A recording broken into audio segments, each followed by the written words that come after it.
Tarbiyah Sunnah Channel. Lillah, nyunnah, merenah. Yuk belanja di Tarbiyah Sunnah Mart. Dengan belanja di Tarbiyah Sunnah Mart, Anda turut berpartisipasi dalam dakwah yang diselenggarakan YTS.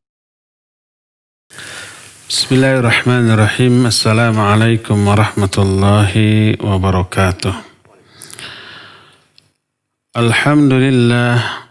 Nahmaduhu wa nasta'inuhu wa nastaghfiruh wa na'udzu billahi min syururi anfusina wa sayyiati a'malina.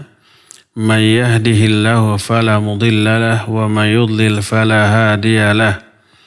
Wa asyhadu an la ilaha illallah wahdahu la syarika lahu wa asyhadu anna Muhammadan 'abduhu wa rasuluh. Ya ayyuhalladzina amanu taqullaha haqqa tuqatih wa la tamutunna illa wa antum muslimun wa ba'd. Alhamdulillah, kembali kita berjumpa untuk melanjutkan kajian tentang masalah tauhid. Kita sudah selesai membahas rukun iman yang keempat, iman para rasul. Poin terakhir adalah karamah para wali. Sekarang kita masuk ke rukun iman yang kelima, al-imanu bil yaumil akhir. Iman kepada hari akhir. Hari akhir atau hari kiamat didahului oleh beberapa tanda yang luar biasa. Tanda ini menunjukkan sudah dekatnya hari kiamat. Tanda tersebut disebut dengan sebutan asyratus sa'ah. Mengimani asyratus sa'ah wajib. Karena sebagian dijelaskan dalam Al-Quran. Sebagian lagi diterangkan dalam hadis-hadis yang sahih. Dan mengimaninya termasuk bagian yang tidak bisa dipisahkan dari akidah kita. Adanya tanda-tanda kiamat ini diterangkan. Baik dalam Al-Quran maupun hadis yang sahih. Di antaranya surah Al-Qamar ayat pertama menyatakan iqtarabatis sa'atu wan syaqqal qamar. Telah dekat hari kiamat dan telah terbelah bulan. Dalam surah Muhammad ayat yang ke-18 Allah berfirman fahal yanzuruna illa as-sa'ata an ta'tiyahum baghtah faqad jaa'a asyratuha. Tidaklah mereka menunggu kecuali menunggu datangnya kiamat yang akan mendatangi mereka secara tiba-tiba dan sungguh telah datang tanda-tandanya. Berkata Imam Al-Baghawi rahimahullahu ta'ala dalam kitab Tafsir Al-Baghawi ketika menafsirkan ayat ini. Kata beliau, wa kanat bi'tsatun Nabi SAW min asyratis sa'ah. Dan diutusnya Nabi SAW termasuk salah satu di antara tanda-tanda kiamat. Tanda kiamat ini muncul menunjukkan kiamat ini sudah dekat. Dan memang sudah terjadi. Sejak zaman diutusnya Nabi SAW ini sudah dekat. Allah berfirman dalam Asy-Syura ayat 17, wa ma yudrika la'alla as-sa'ata qaribun. Kata Allah, kamu tidak tahu barangkali kiamat itu sudah dekat. Dalam Az-Zukhruf ayat 66, kedatangan kiamat ini tidak disadari. Wa hal yanzuruna illa as-sa'ah an ta'tiyahum baghtatan wa hum la yash'urun. Tidak ada yang mereka tunggu dalam kehidupan ini kecuali datangnya kiamat yang akan datang secara tiba-tiba tanpa mereka sadari. Karena dekatnya terjadinya kiamat dan pasti terjadinya hari kiamat, maka sampai-sampai Allah menyebut hari kiamat itu dengan hari esok. Hari esok itu waktu yang tidak lama bagi kita. Sekarang kita hidup di hari ini, begitu berganti hari esok. Itu dekat waktunya. Hari kiamat Saking pastinya ini terjadi dan segala yang pasti terjadi dianggap dekat atau segera, Allah menyebut hari kiamat dengan sebutan esok. Allah berfirman dalam surah Al-Hasyr ayat yang ke-18, wal tanzur nafsum ma qaddamat lighad. Hendaklah setiap jiwa memperhatikan apa yang telah dia siapkan untuk esok hari. Maksud esok hari itu hari setelah kehidupan kita di alam dunia ini. Kalau ada muncul pertanyaan, bukankah sejak zaman Nabi SAW sampai sekarang pun sudah lebih dari 1400 tahun? Bukankah itu masih lama? Maka dijawab, ya, menurut pandangan manusia lama. Tapi menurut pandangan Allah Azza wa Jalla itu sudah dekat. Karena kecilnya kita, maka rentang waktu yang sedikit agak panjang pun dianggap amat sangat lama. Umpamanya waktu seminggu bagi makhluk kecil seperti semut gitu ya, atau yang sejenisnya yang seukuran itu, 1 minggu itu mungkin bagi mereka seumur hidup. Kalau bagi kita, 1 minggu itu amat sangat singkat. Kenapa? Karena ukuran kita besar, ukuran semut atau binatang yang seukuran itu sangat kecil. Maka waktu yang singkat menurut kita yaitu 1 minggu, bagi mereka itu amat sangat lama. Mungkin seumur hidup atau lebih. Mungkin saja 2 generasi. Ya. Nah, kecilnya kita mengakibatkan 1000 tahun itu lama. Bagi Allah amat sangat sebentar. Allah berfirman, innahum yarawnahu ba'ida wa narahu qariba. Sesungguhnya manusia memandang itu masih sangat jauh, masih sangat lama. Sedangkan kami memandang itu amat sangat dekat dan segera. Surah Al-Ma'arij ayat 6 dan ayat 7. Ya. Dalam hadis yang diriwayatkan oleh Imam At-Tirmidzi dalam kitab sunannya. Ini juga hadis ada dalam kitab Sahih Bukhari dan Sahih Muslim. Dari Anas radhiyallahu an secara marfu. Berkata Nabi alaihi salatu wasallam, bu'ithtu ana wasa'aka hatain. Wa asyara bis sababah wal wusta. Kata Nabi SAW, aku diutus ketika jarak antara aku dan hari kiamat seperti ini nih. Sambil menunjukkan jari telunjuk dan jari tengahnya.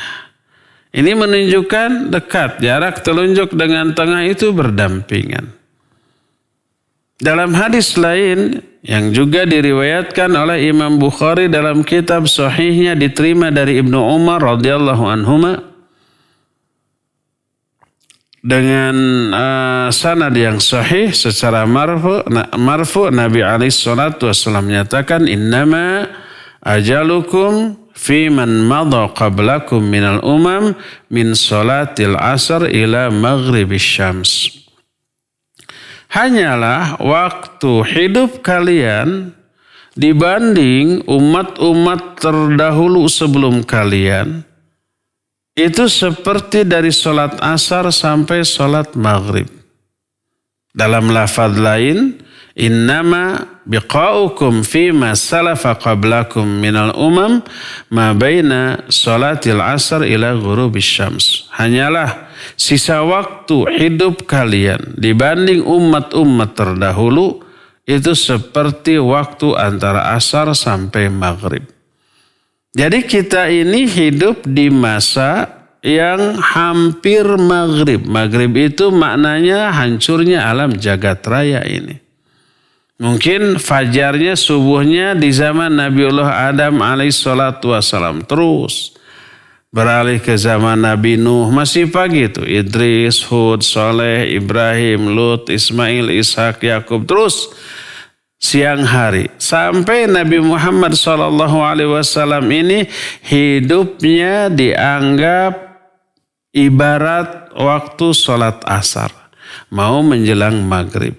Itu dahulu 1400 tahun yang lalu. Sekarang sudah lebih dekat lagi ke waktu maghrib, menunjukkan lebih dekat lagi kepada waktu terjadinya hari kiamat. Karena urusan kiamat ini sangat dahsyat, maka memperhatikan perkara kiamat itu harus lebih besar daripada perhatian terhadap yang lainnya. Karena itulah Nabi SAW dalam banyak hadis menerangkan tanda-tanda kiamat dan beberapa kejadian yang berupa fitnah menjelang kiamat sebagai peringatan bagi umatnya, agar umatnya ini mempersiapkan diri menghadapi momen-momen terjadinya fitnah yang berupa tanda hari kiamat. Adapun waktu datangnya hari kiamat itu hanya monopoli Allah Azza wa Jalla. Allah infirad dalam hal ini. Infirad itu hanya Dia satu-satunya yang mengetahui kapan terjadinya kiamat. Selain Allah tidak tahu, para malaikat tidak tahu, Nabi Muhammad SAW tidak diberitahu, malaikat Jibril juga tidak tahu. Sebagaimana sabda Nabi SAW ketika ditanya oleh Jibril, "Fakhbirni anis sa'ah," beritahukan kepadaku tentang hari kiamat. Beliau menjawab, "Mal mas'ulu anha bi'alama minas sa'il." Orang yang ditanya tidak lebih tahu daripada yang bertanya. Sama-sama tidak tahu, yang ditanyanya Nabi SAW, yang bertanyanya adalah malaikat Jibril. Dirahasiakan, disembunyikan.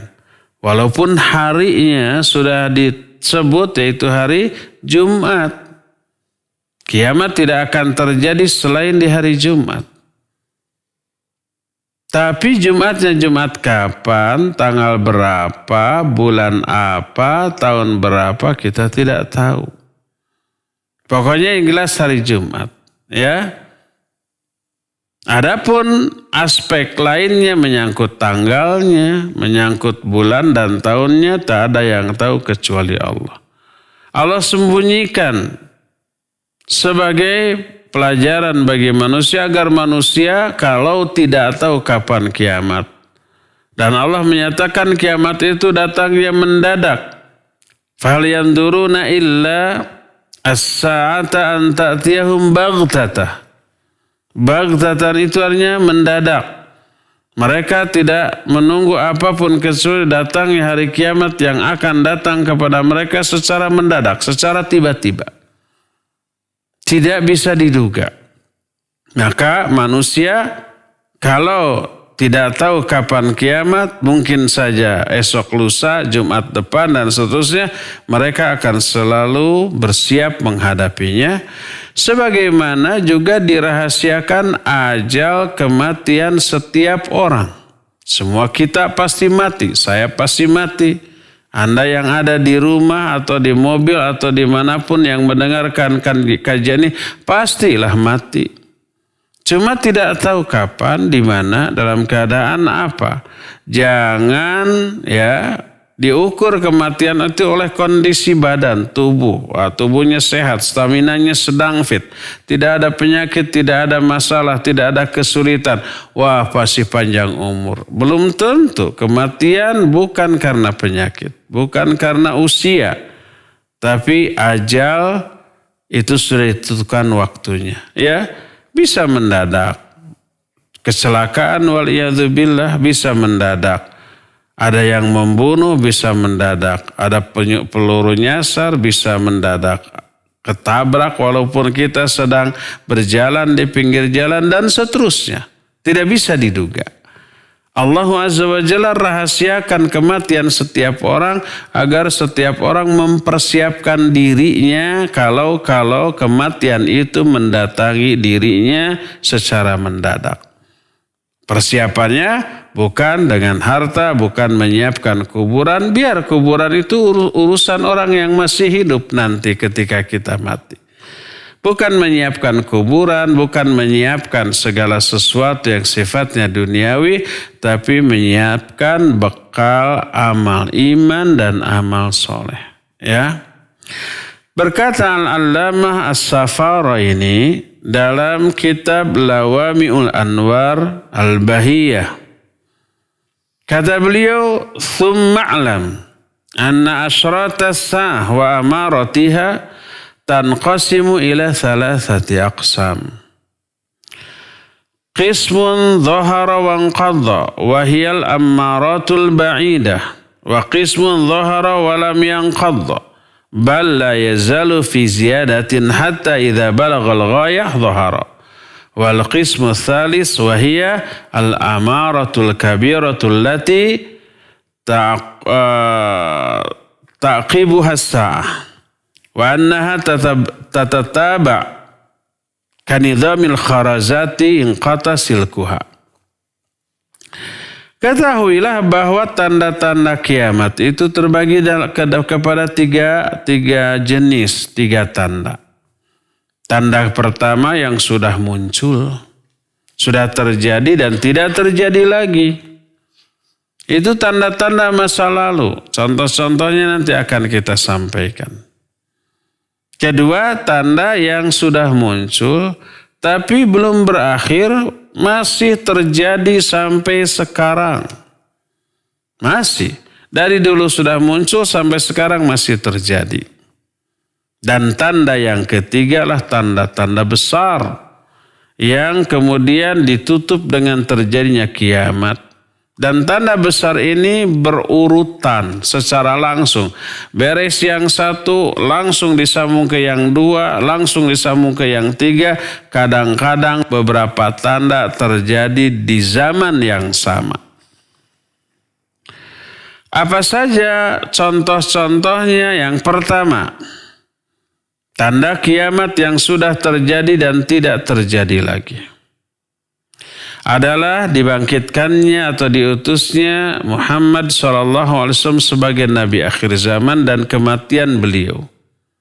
Termasuk ditaklukkannya Baitul Maqdis di Palestina zaman baheula. Itu termasuk di antara tanda kiamat. Sebagaimana dijelaskan oleh Imam Al-Baghawi tadi bahwa kanat bi'tsatun Nabi SAW min asyratis sa'ah. Termasuk diantaranya terbunuhnya Utsman bin Affan radhiyallahu an. Berkata Hudzaifah al-Yamani radhiyallahu an, awalul fitan qatl Utsman.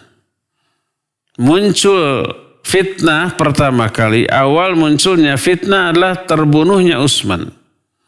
Kemudian setelah itu terjadilah peperangan yang terjadi antara kaum muslimin. Terus munculnya firqah-firqah sesat di zaman para sahabat masih hidup. Lahir dari akibat peperangan yang juga dipicu oleh selundupan orang-orang Yahudi yang pura-pura masuk Islam. Lahirlah kelompok sesat seperti Khawarij, seperti Rafidhah atau Syiah, dan termasuk juga munculnya Dajjal, para pendusta yang masing-masing mengaku Nabi. Di zaman Nabi SAW masih hidup, muncul orang ngaku Nabi namanya Musailamah Al-Kadzab. Tapi di zaman Nabi masih hidup, Musailamah ini belum sempat diapa-apakan. Setelah Nabi wafat, diganti dengan Abu Bakar As-Siddiq. Maksud diganti kepemimpinan terhadap umat, bukan kenabian. Baru Musailamah Al-Kadzab ini diperangi dan mati, tertembus oleh tombak seorang prajurit muslim namanya Wahsy. Muncul juga Al-Aswad Al-Anasi, seorang yang mengaku juga Nabi.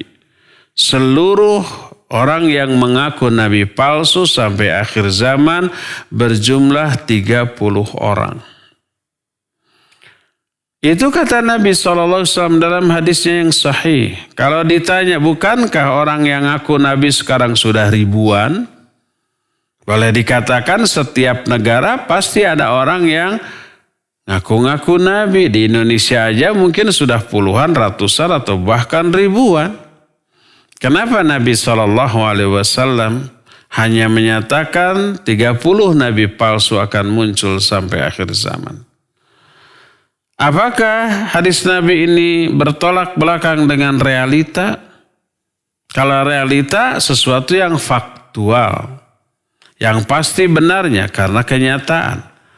Apakah Nabi SAW salah memprediksi? Bukan, tidak ada hadis yang salah. Selama hadis itu sahih. Karena hadis itu keluar terucap berdasarkan wahyu.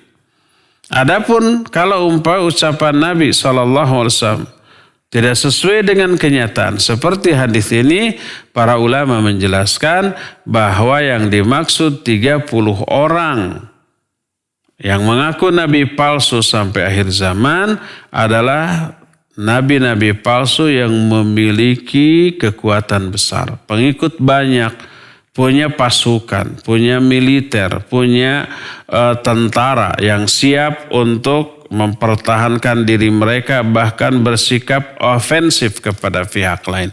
Nah, ini ada 30 orang di zaman Nabi SAW masih hidup, Musailamah memiliki pasukan tentara sampai perang. Dan ketika perang, ribuan atau ratusan huffaz, para penghafal Al-Quran dari kalangan para sahabat banyak berguguran. Demikian juga Al-Aswad, ya, dan seterusnya. Semuanya itu ada 40. Mungkin pada zaman sekarang orang yang terkategorikan masuk ke dalam apa yang dikatakan oleh Nabi SAW sebagai salah satu di antara 30 Nabi palsu, mungkin sekarang pengikutnya jutaan. Seperti Mirza Ghulam Ahmad yang kemudian melahirkan agama Ahmadiyah. Itu pengikutnya jutaan. Hampir di setiap negara ada, termasuk di Indonesia juga, ya. Di antara tanda-tanda kiamat yang sudah terjadi adalah hilangnya atau hancurnya kerajaan Arab. Sebagaimana hadis yang diriwayatkan oleh Imam At-Tirmidzi dari Thalhah bin Malik. Dan hadis ini sanad sahih dalam Sunan At-Tirmidzi bahwa min asyrati zawadul malikil Arab. Zawalu mulukil Arab. Runtuhnya raja-raja di kerajaan bangsa Arab. Termasuk di antara hadis tersebut, tanda kiamat adalah kathratul mal, melimpahnya harta. Ya, zaman baheula ketika kaum muslimin berkuasa, menguasai hampir separuh dunia, kesejahteraan itu luar biasa. Di zaman Khalifah Umar bin Abdul Aziz saja itu orang kebingungan menyalurkan zakat, infak, dan sedekah. Ada yang mau nerima, seluruhnya sejahtera. Selain seluruhnya sejahtera, iman mereka juga kuat. Karena walaupun sejahtera tapi imannya tidak kuat, dikasih zakat ya pastilah diterima, ya. Jangankan dikasih zakat, dompet di celana orang aja dicopet. Pada zaman Kiwari yang penghuninya, penduduknya orang-orang yang lemah imannya. Rekening di bank aja dibobol, ya. Uang di brankas aja dijebol. Apalagi kalau diberikan. Kalau ini diberikan kemudian ditolak, menunjukkan mereka punya iman. Karena tidak halal bagi mereka menerima saluran zakat padahal mereka bukan mustahik zakat. Sampai disimpan di pinggir-pinggir jalan, berhadap ada yang nerima, tidak mau menerima, ya, malah nambah karena orang-orang pun ikut menyimpan di sana. Termasuk di antara kathratul zalazil wal khasaf wal masakh wal qadhaf. Di antara tanda-tanda kiamat adalah banyaknya terjadi gempa bumi, khasaf. Khasaf itu dibenamkannya manusia ke dalam tanah terkubur. Masakh dan qadhaf. Masakh ini terjadi pada zaman dahulu, yaitu diubahnya wajah orang menjadi wajah babi dan kera-kera, ya. Dan banyak lagi tanda-tanda kiamat yang sudah terjadi dan tidak terjadi lagi. Ada lagi tanda yang mutawasithah, tanda pertengahan. Adalah tanda yang terjadi dan sudah terjadi tapi masih terjadi bahkan tambah banyak, dan ini banyak sekali. Di antaranya mungkin terjadi juga di zaman kita sekarang. Berkata Nabi SAW, la taqumus sa'atu hatta yakuna as'adun nasi bidunya laka ibnal laka. Kata Nabi SAW, tidak akan terjadi hari kiamat sehingga orang yang paling berbahagia dalam kehidupannya di dunia adalah Laka bin Laka. Makna Laka bin Laka itu adalah al-abdul ahmaq wal laim. Laka itu adalah seorang hamba yang pandir, yang bodoh, yang tercela, yang status sosialnya rendah. Amat sangat rendah dari segala segi, pendidikannya rendah, status sosialnya dia hamba sahaya.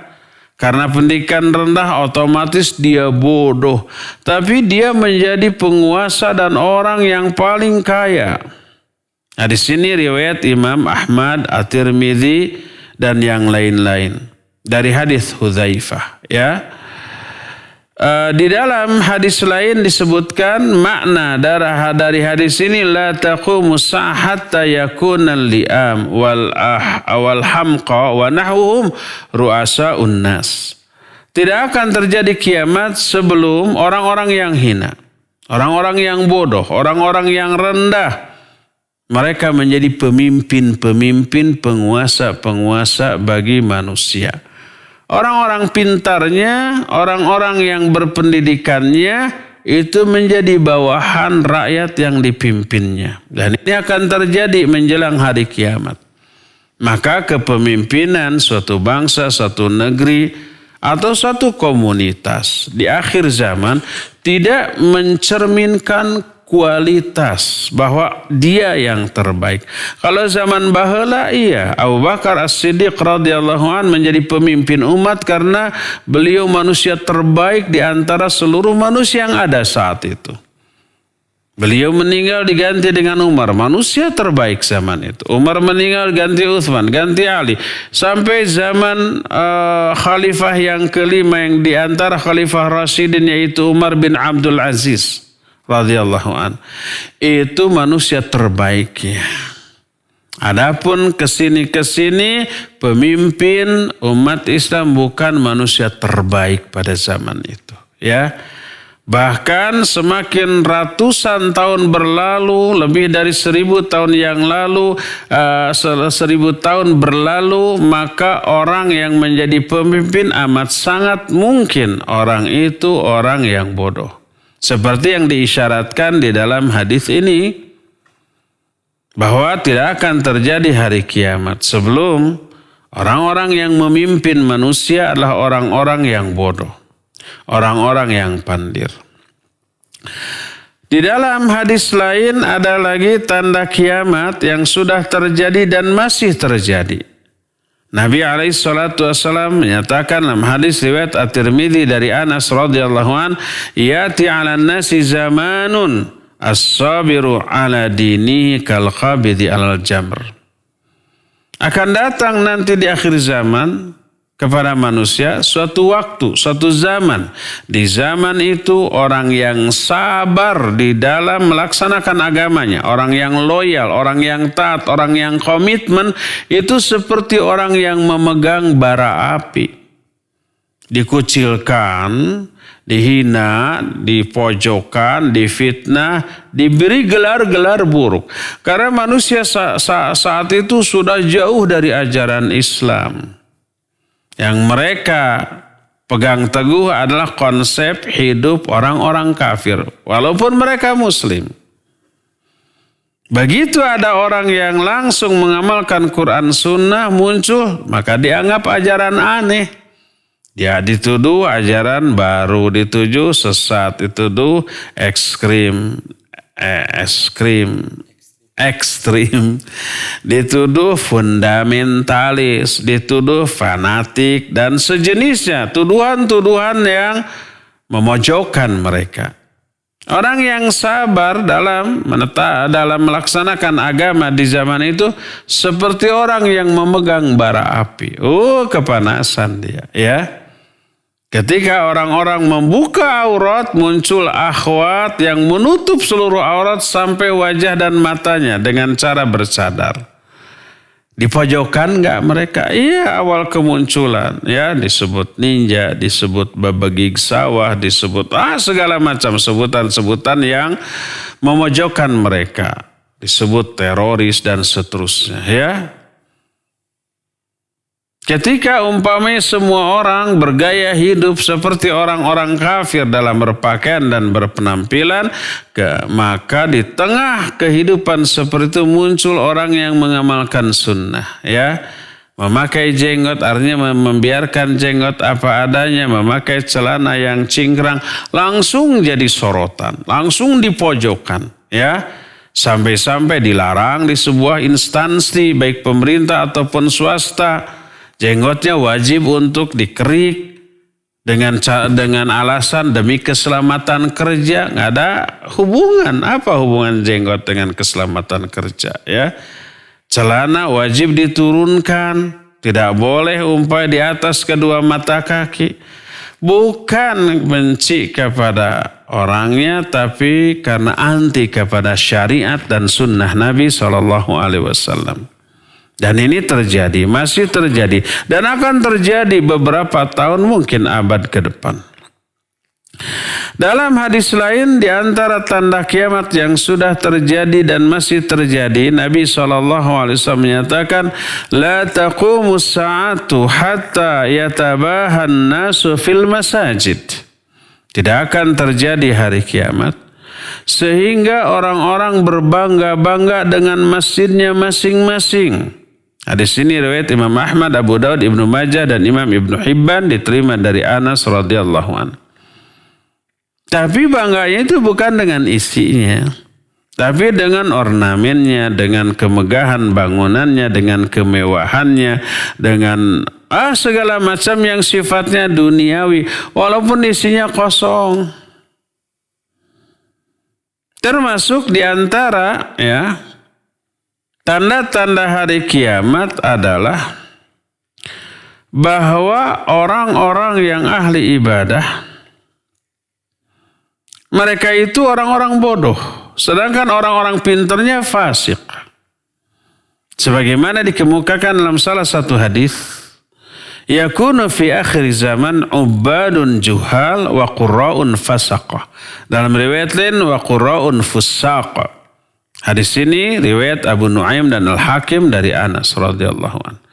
Akan muncul di akhir zaman para ahli ibadah yang bodoh, rajin ibadahnya, tapi ilmunya nol, tidak ada. Bahasa Arab tidak faham, tidak mengerti.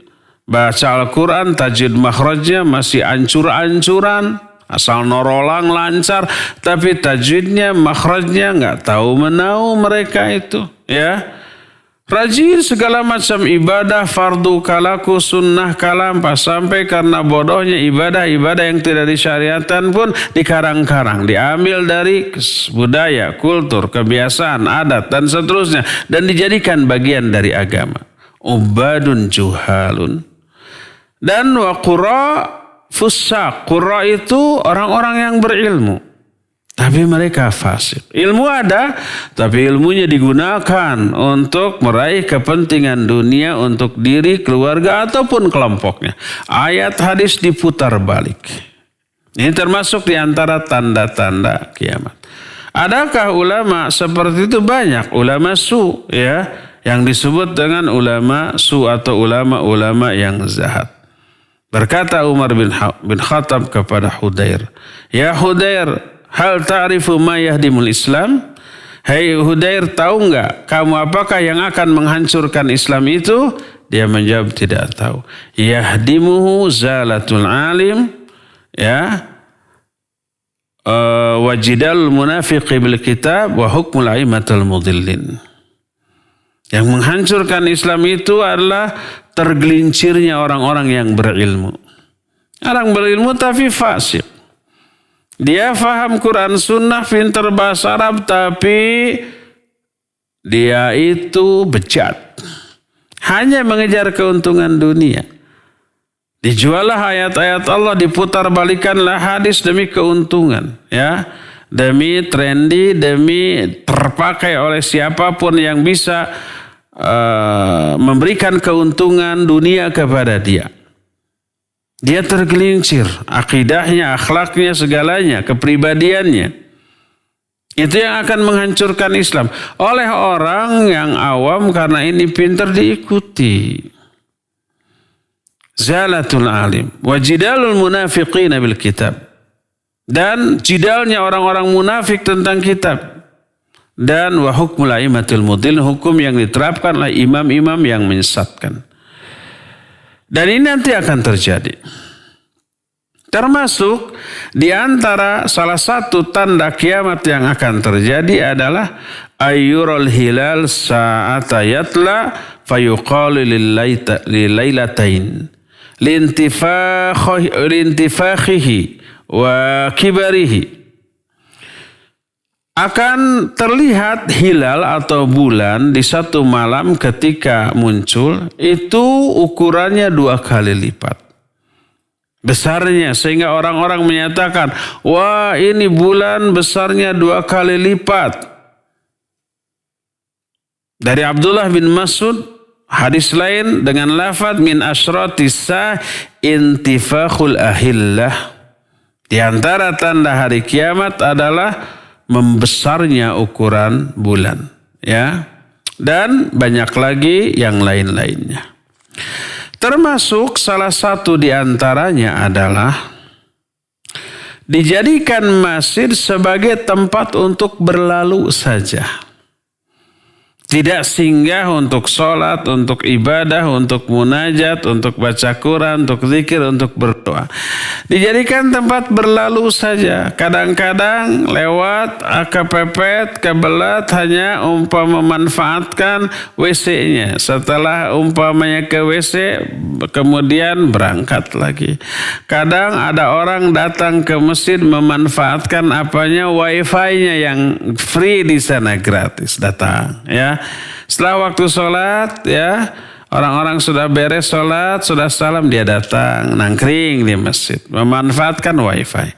Menjelang azan sholat berikutnya pulang dulu.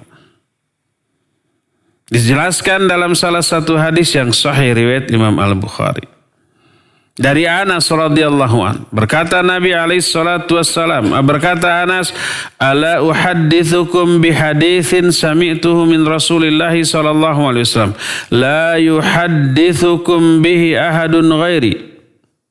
Mau enggak aku beritahukan kepada kalian tentang satu hadis yang aku dengar langsung dari Rasul sallallahu alaihi wasallam. Tak akan ada orang lain selain aku yang beritahukan hadis ini.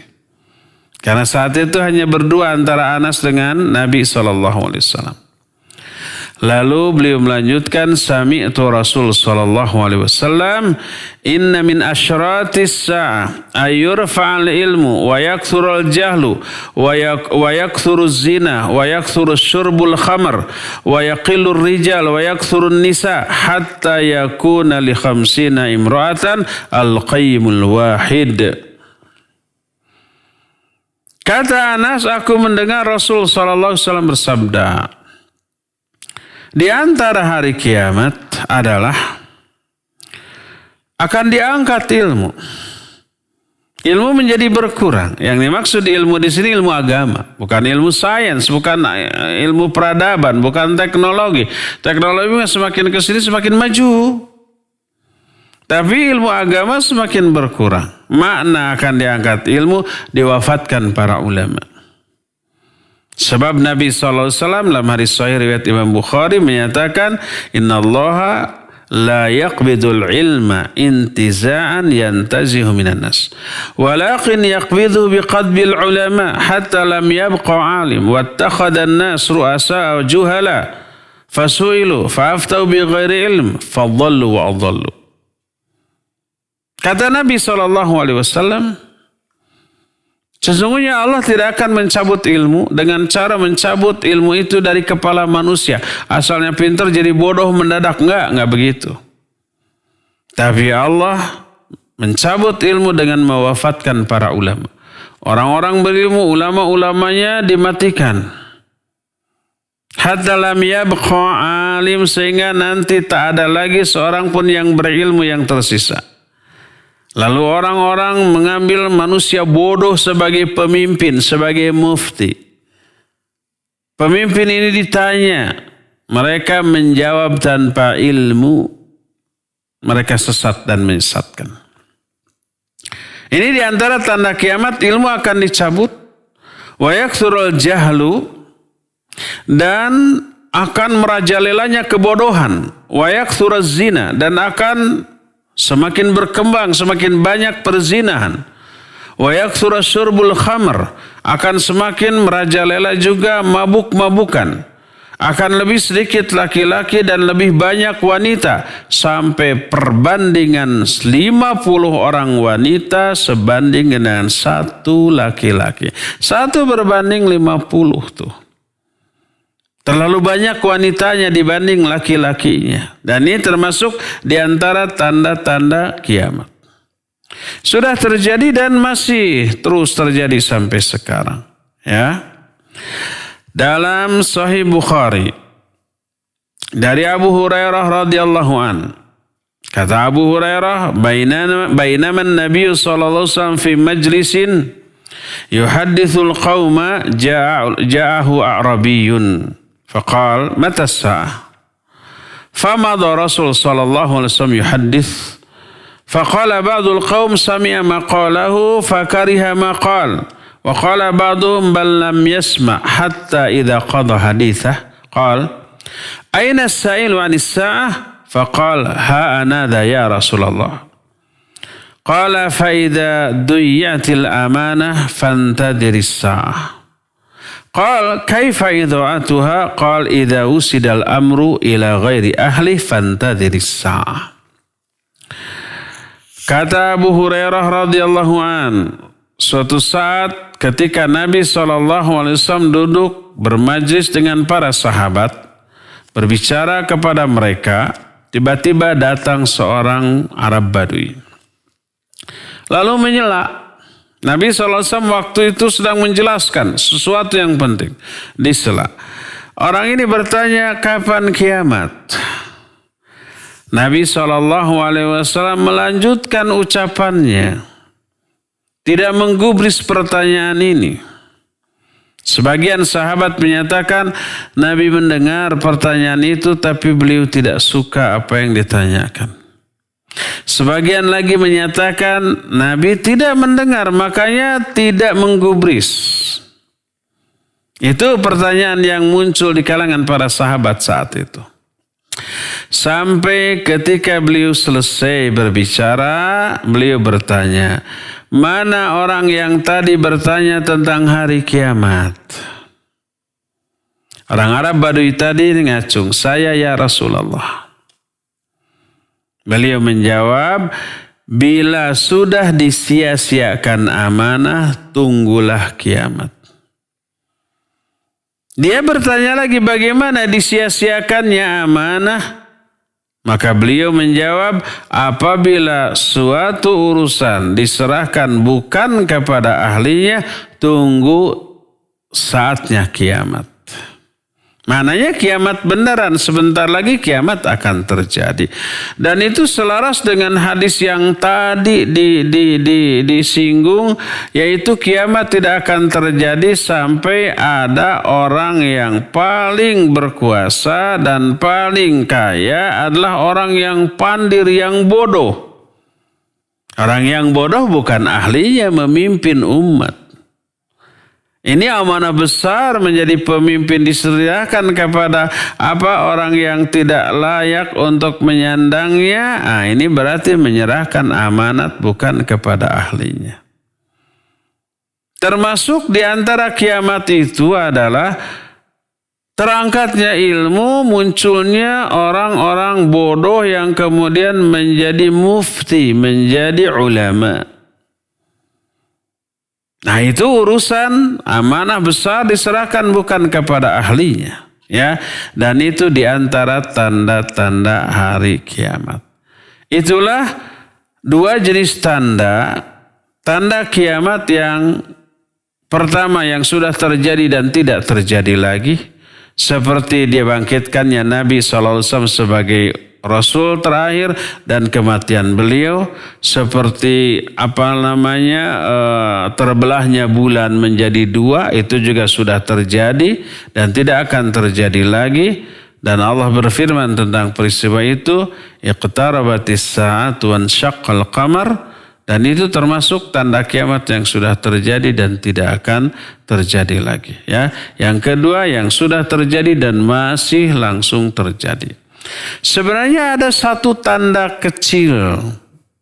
Yang ketiga, ini kedua tadi disebut tanda kecil bagi hari kiamat. Tanda yang sudah terjadi dan tidak terjadi lagi. Kedua, tanda kecil yang sudah terjadi tapi masih berlangsung terjadi lagi. Dan yang ketiga, tanda kecil yang belum terjadi tapi nanti akan terjadi. Dan itu pernah kita terangkan ketika membahas Asyratus Sa'ah di pengajian rutin setiap hari Selasa ketiga di Masjid Pusdai Bandung, ya. Itulah tiga jenis tanda-tanda kecil bagi hari kiamat. Nah, nanti kita akan lanjutkan dengan membahas tanda-tanda besar dari hari kiamat.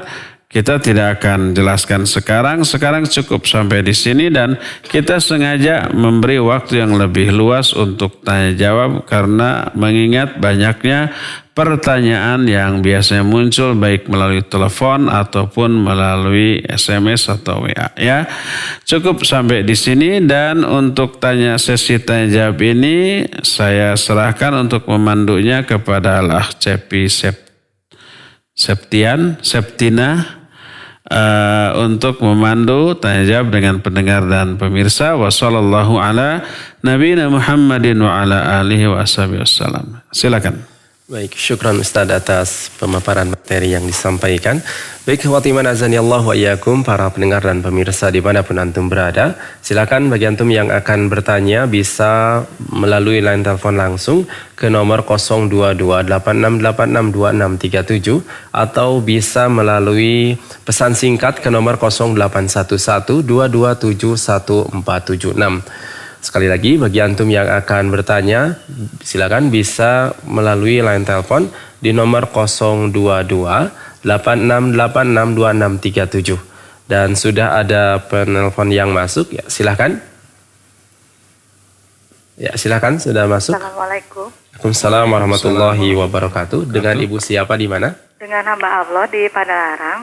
Ya, silakan. Silakan Ibu. Pak Ustadz, ada dua yang mau. Assalamualaikum warahmatullahi wabarakatuh. Waalaikumsalam warahmatullahi wabarakatuh. Pak Ustadz, ada dua hal yang pengen ditanyakan. Yang pertama, tadi kan dibahas tentang salah satu tanda kiamat itu diberikan pemimpin yang bodoh. Nah, maksud pemimpin yang bodoh itu dalam hal agama atau dalam hal ilmu dunia. Yang kedua, apakah boleh zakat fitrah?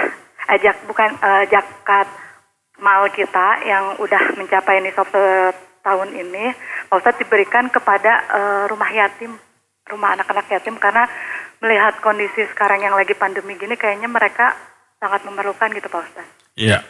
Syukran Pak Ustadz. Baik, Afwan. Iya, Hafan. Iya, barakallahu fiik, hamba Allah di Padalarang, ya. Ada dua pertanyaan. Pertanyaan pertama, apakah yang dimaksud pemimpin yang bodoh tadi ilmu agama atau dua-duanya? Dua-duanya. Ilmu agama atau dunia? Dua-duanya. Disebutnya ahmaq kok.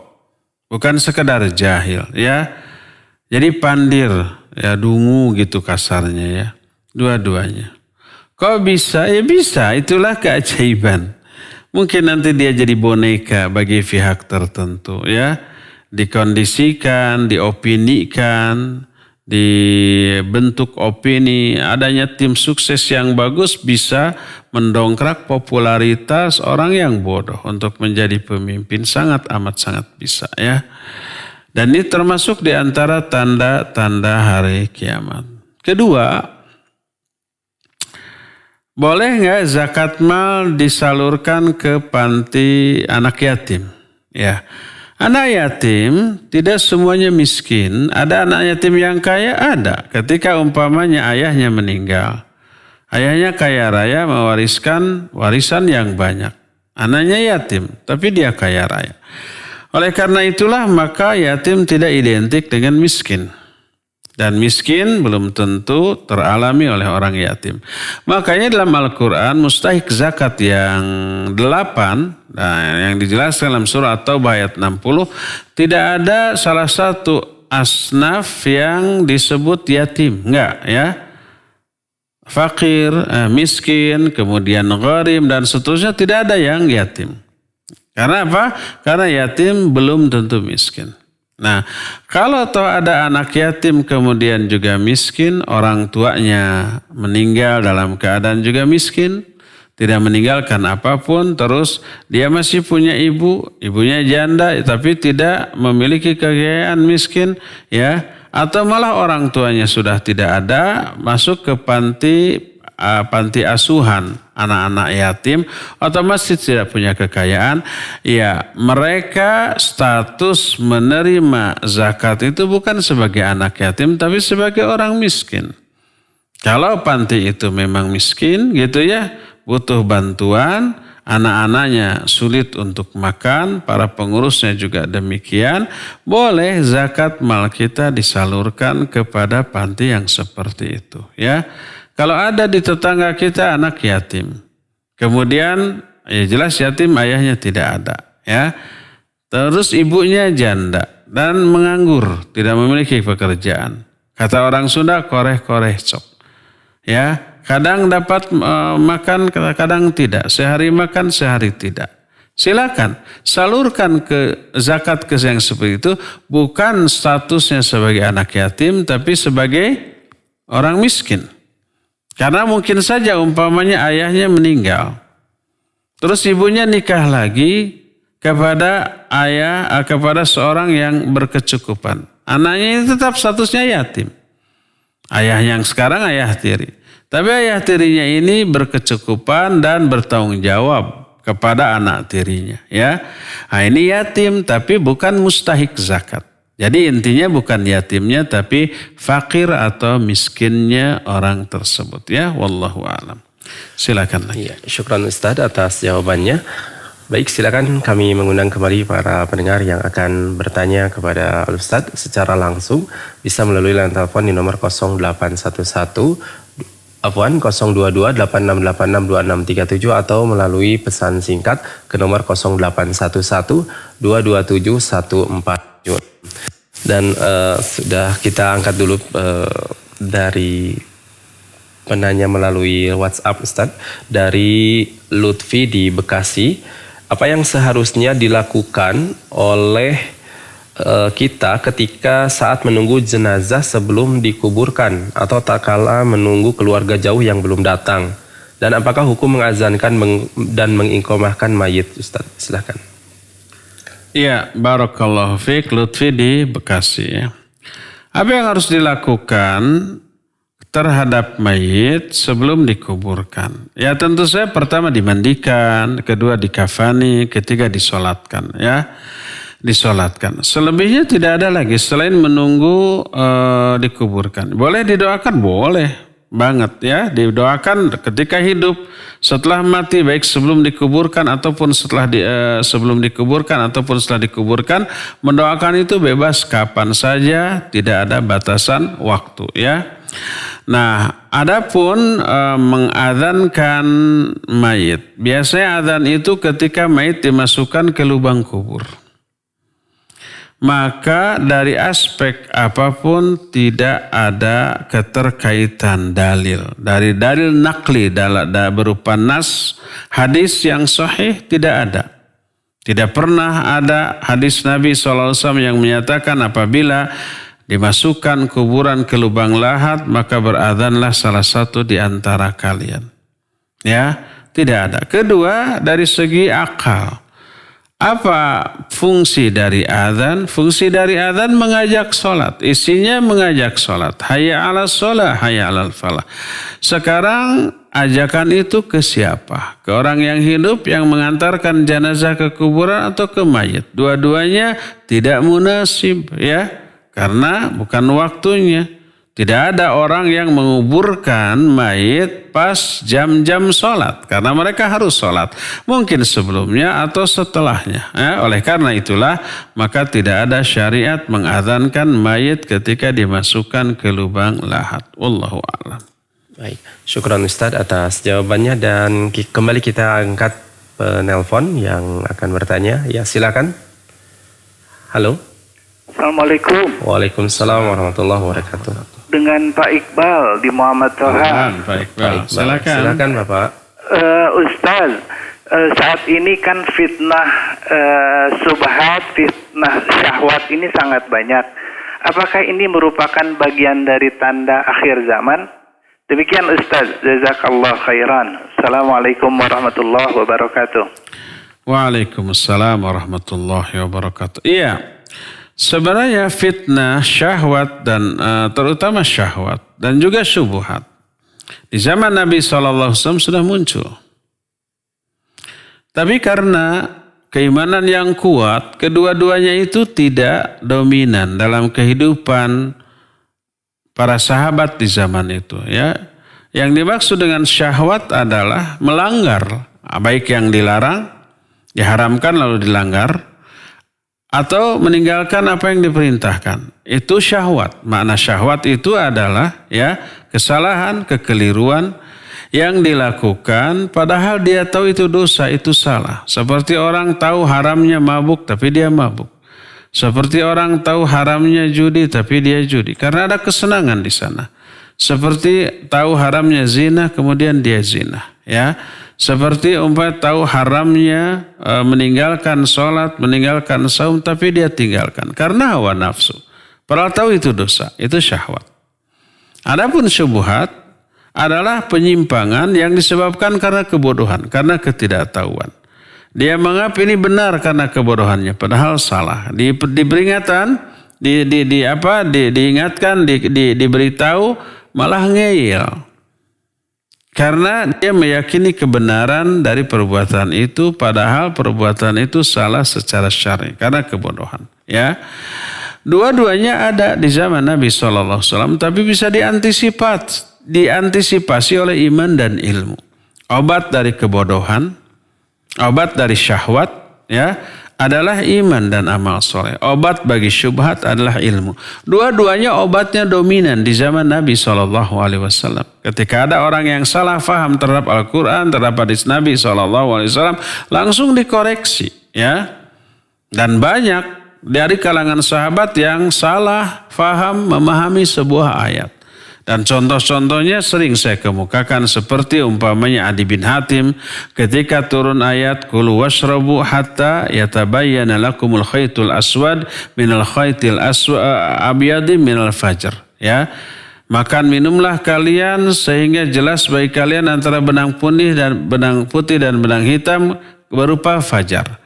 Nah, difahami secara letterlek, difahami secara eksplisit. Akhirnya dia bentangkan benang putih dan benang hitam. Makan terus, padahal fajar sudah menyingsing.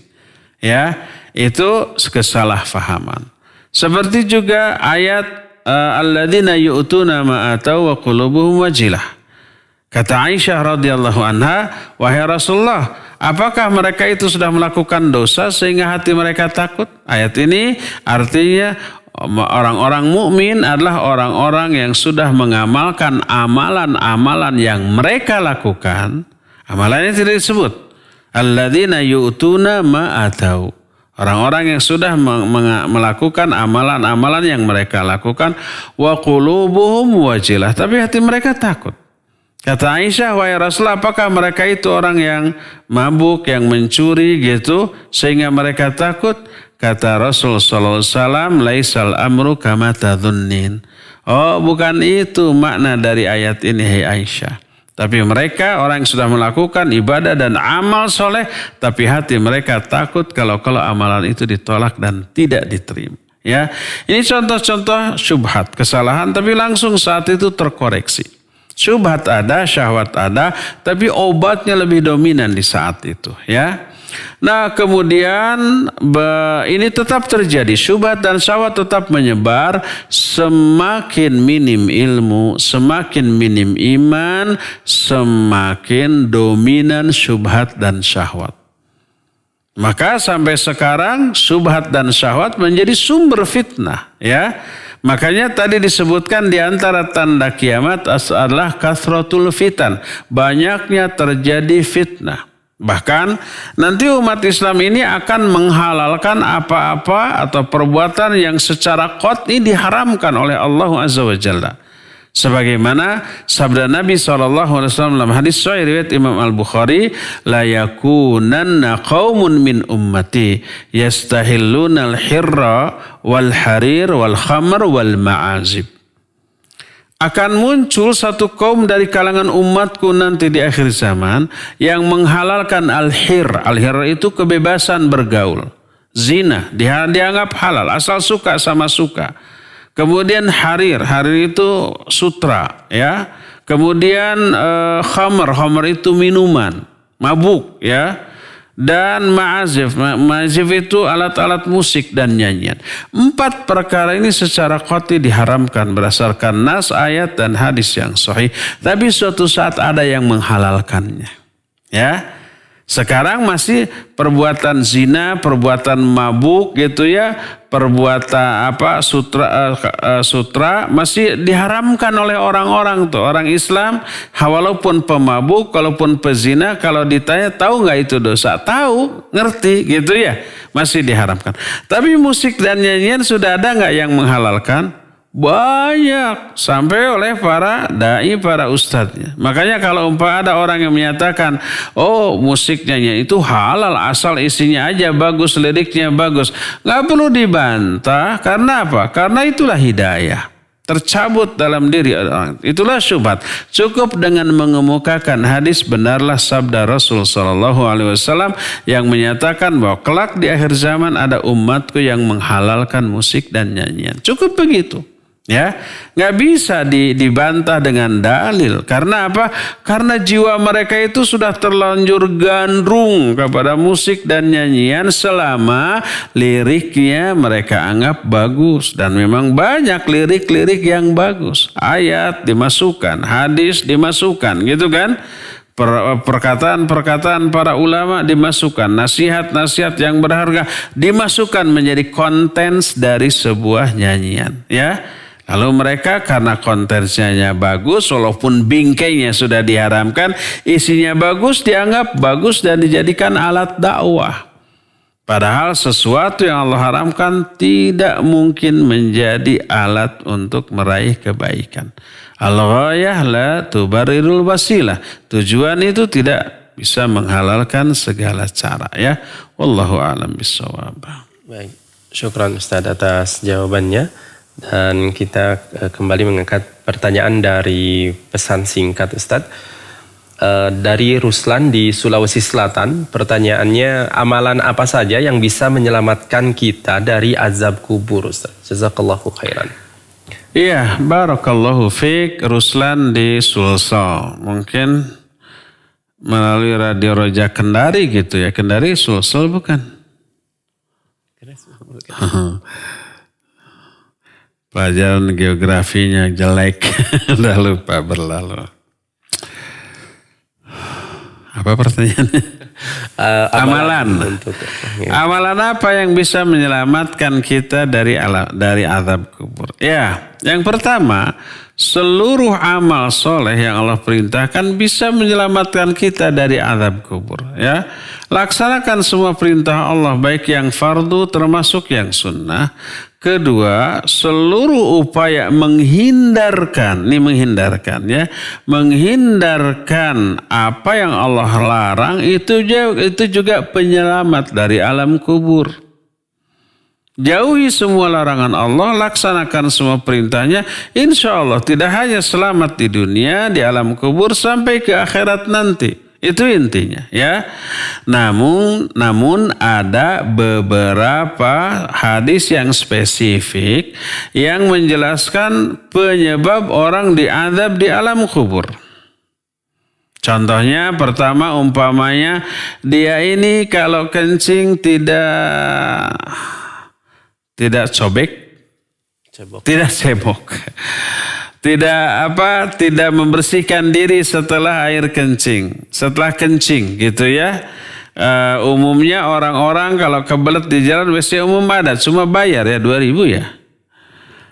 Karena karena sayang, karena kepepet, karena sayang dengan uang 2.000, kemudian mereka di mana saja ya. Di pinggir, di balik pohon, kalau di terminal mah di mana cing?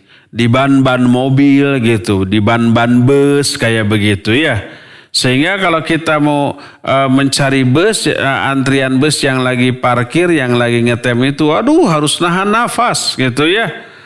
Kemudian baru masuk ke dalam bus ya. Nah dipastikan mereka itu tidak cebok ya. Suatu saat Nabi SAW melewati 2 kuburan. Beliau menyatakan bahwa innahuma la yu'adzaban. La yu'adzabana fil kabir.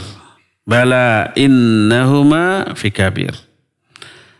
Kata Nabi SAW, kedua penghuni kuburan sedang diazab. Mereka tidak diazab karena kesalahan yang mereka anggap besar. Padahal ya itu kesalahan besar. Yang pertama karena namimah. Tukang ngadu domba.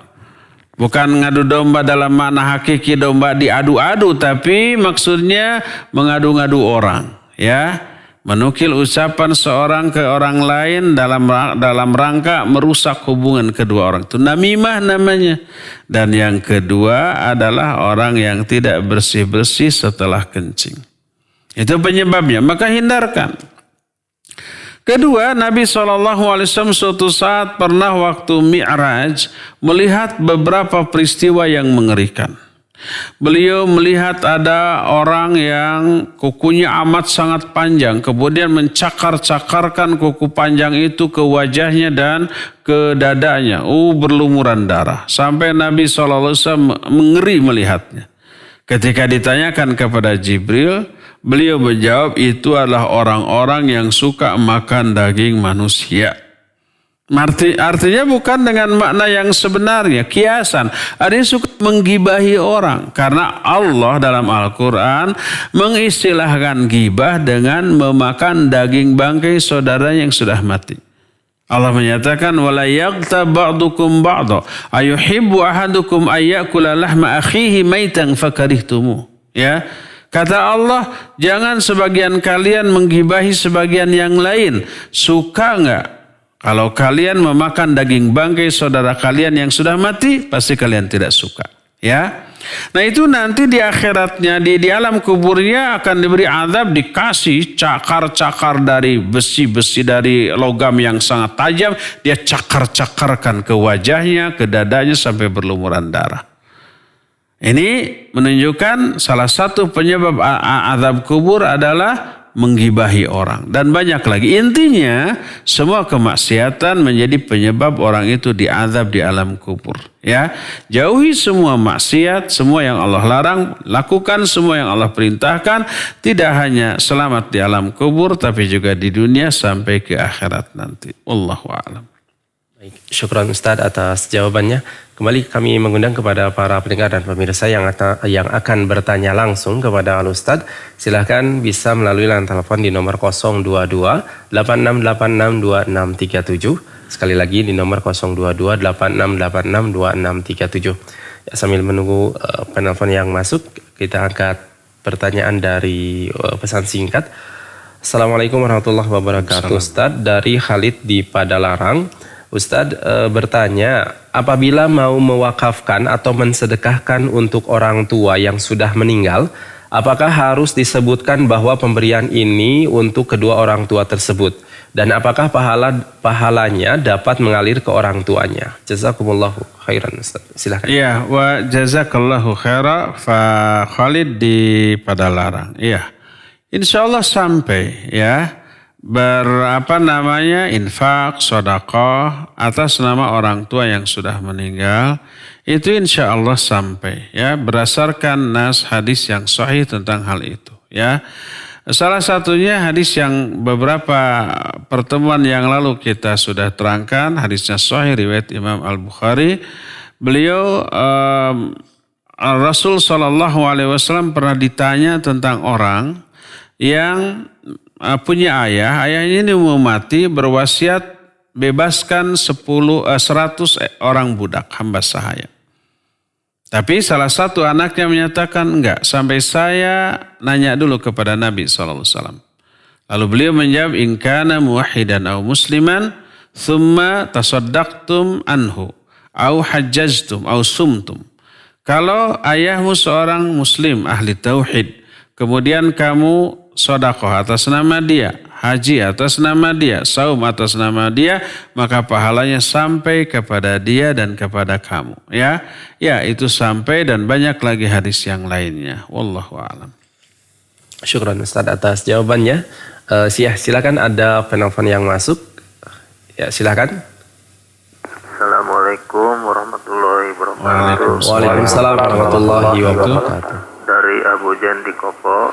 Silakan Abu Jan. Ustaz mau nanyakan kalau cara bertobat untuk gibah gimana? Saya suka gibah gitulah.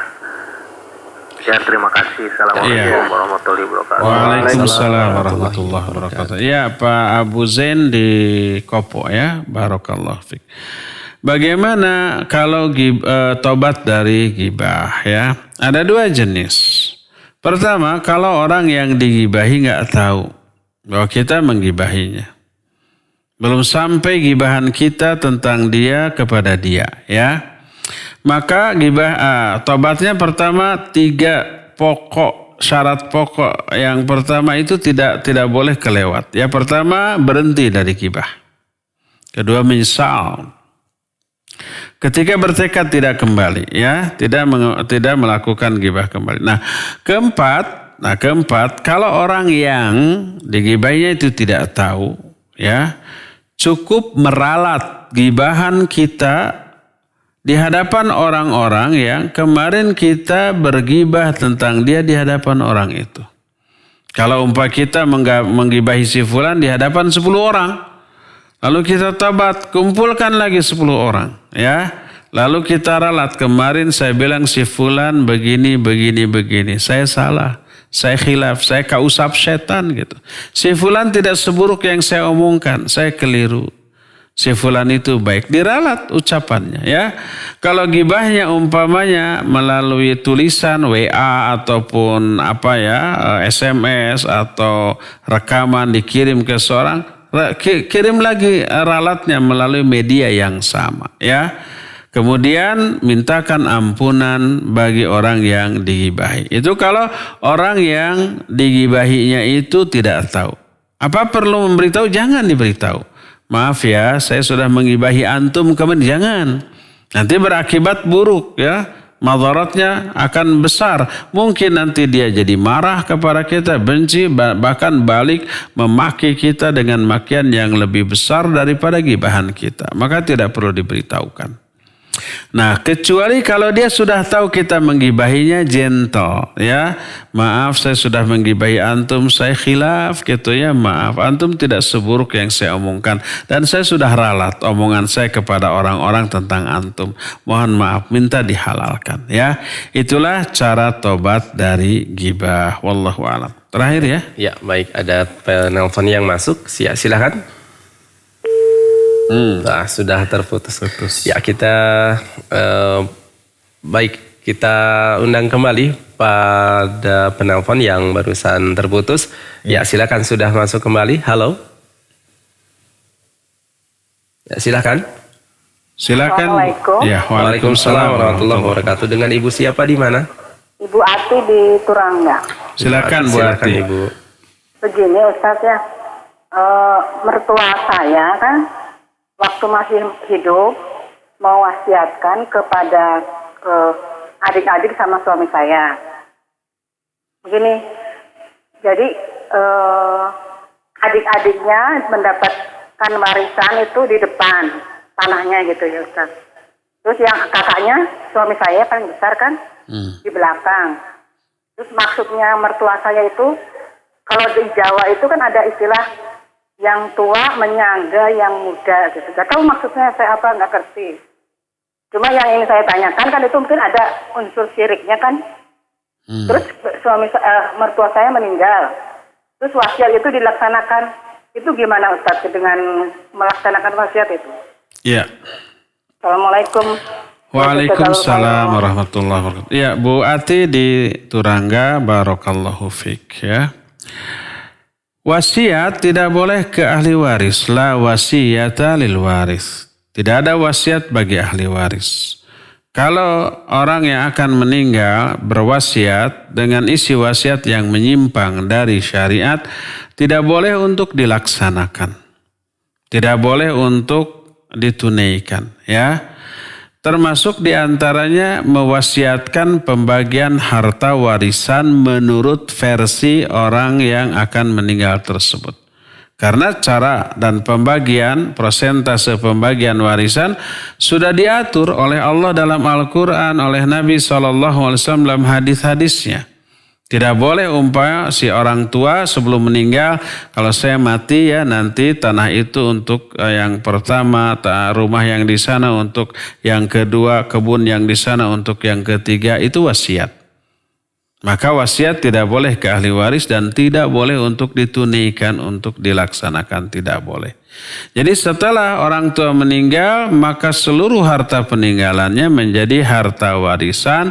Bagilah harta warisan itu sesuai dengan syariat Allah Azza wa Jalla. Dan itu sedekah dari pemilik harta kepada ahli waris. Pahala sedekahnya akan sampai ya. Asal apa tadi? Asal masing-masing ahli waris memperoleh sesuai dengan haknya. Dan sesuai dengan haknya hanya satu cara, yaitu bagi sesuai dengan ketetapan syariat. Adapun kalau tidak sesuai dengan ketetapan syariat, nanti ada ahli waris yang mengambil harta yang bukan haknya. Ada ahli waris yang sebagian haknya terambil oleh ahli waris yang lain. Nanti yang memakan yang bukan haknya menjadi haram bagi dia, dosa bagi dia ya. Ada pihak yang terzolimi. Jadi pembagian teradil adalah pembagian yang ditetapkan oleh syariat.